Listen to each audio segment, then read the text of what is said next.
rates go down in 2023? That's the big question. Mortgage rates fell to an all-time low of 2.65 in 2021. Now they're more than double that.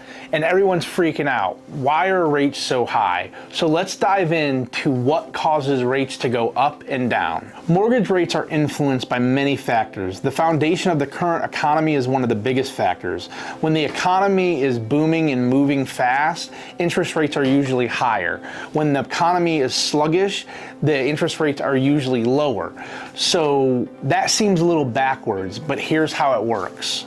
Let's talk about the Fed, also known as the Federal Reserve. You see, a lot of people think that the Fed actually sets the mortgage interest rates. However, what the Fed does is they set the federal funds target rate. Now that guides lenders as to what they can borrow from each other, but it also impacts what they charge consumers. Why does the Fed ever raise rates? Everyone wants a lower interest rate. You see, the Fed has two jobs. It's called dual mandate. It must act to keep prices stable in the economy and to support maximum employment. So for example, when the economy is slow, like during the initial COVID-19 crisis that we all went through, the Fed lowered rates to increase the cash flow and encourage consumer spending. When the economy is doing well, people are out there borrowing money, consumer spending is at an all-time high, all of this is elevated, which can cause inflation. A major problem with inflation is when prices rise at a rate that can't keep up with salaries. All of a sudden, people can't afford to buy things and the economy grinds to a halt. For that reason, when the economy is growing too quickly, the Fed jumps in and increases the federal fund rate to constrict the cash flow. So the idea of higher rates, while super uncomfortable, is to slow the spending to sustainable levels so that way it will help prevent a crash down the road. Since the housing market, consumer spending, and inflation were all at an all-time high in 2022, the Fed pumped the brakes on any interest rate hikes to basically try to stop a full-blown recession. So now that we know why rates are so high, we can make an educated guess about their future. So again, will rates drop in 2023? Well, here are some detailed answers from industry experts. The Mortgage Banker Association feels that rates have already peaked and that we should see rates drop in the end of 2023 to right around 5.20. So as of this writing, the average 30-year fixed is over 7%. So that prediction represents a significant drop in rates. The National Association of Realtors thinks the 30-year fixed rate will be somewhere below 6%. Now, that is double what it was in 2021. However, as inflation stabilizes, they think the rates will stabilize and be somewhere around that 6% rate. So Goldman Sachs has a different take on the interest rates.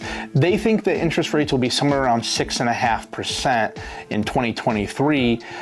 They think that inflation will come down, and the reason why they think rates will be around that 6.5% mark is because there have been a lot of mortgage lenders that have exited the industry, and so what they think will happen is lenders will start increasing how much they want to make on each of the mortgages that they sell, and will cause interest rates to stay around that 6.5% mark. So Freddie Mac is predicting that the average 30-year fix will be somewhere around 6.4, and they think this is due to the current job market, the move from the feds, and the overall housing market. Morgan Stanley thinks the average 30-year fix will be somewhere around 6.2%, possibly maybe going under 6%.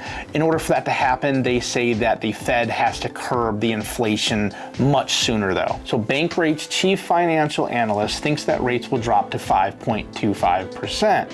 He thinks the pullback in mortgage rates will be caused by the ease of inflation and also by a slower economy. So financial industry experts definitely think we're going to see a decrease in interest rates in 2023, but how much? Some people think that we're going to drop by 2%. Some people think we're going to drop by 1%. So it's really still up for debate. So no matter what, lower interest rates represent a relief for buyers struggling with affordability in today's market. If you've been waiting to buy due to high home prices and high interest rates, 2023 is actually shaping up to be a good year to potentially get a lower interest rate and buy your dream home. But even as rates come down, we're likely not going to see the levels of 2021. So you're going to have to do things on your own to get you the best rate. Those things include getting your credit score as high as you possibly can, talking to lenders about rate buy down programs so you can get your interest rate dropped for the next couple of years, and then also finding the very best lender that can get you the best interest rate and terms. If this video was helpful, please like and subscribe to our video blog, and hopefully this information was helpful to you, and we look forward to giving you more content like this as we produce more videos for you. Other than that, thanks and have a great day.